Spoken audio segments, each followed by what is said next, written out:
Do we really need the last word in order to be heard? I have a suggestion.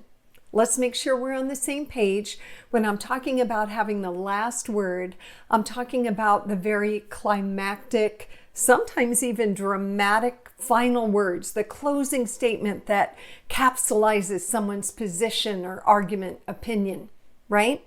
Now, we're used to those last words being almost theatrical.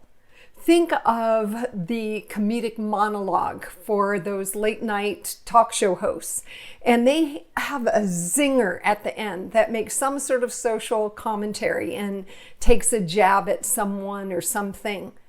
Now realize those last words were written by a team of comedy writers. I think of cinematic motion picture moments like when Rhett Butler gives the last word to Scarlett O'Hara in the old classic movie Gone with the Wind. And those last words are iconic. Frankly, my dear, and if you've seen the movie, you know how that line ends. Those are very memorable. But again, those words, those last words were written by an Academy Award-winning screenplay writer. You and I don't have those curated kinds of words. So what do we do in our everyday deliveries? Do we need the last word? Now, if you're giving some sort of professional presentation, if you're the only speaker, you're going to have the last word because you're the only speaker. So do like that screenplay writer. Curate those words. Be very intentional about them. Write them so that they're not only meaningful but memorable as they relate to your message. And they'll echo in the minds of your listeners for days to come.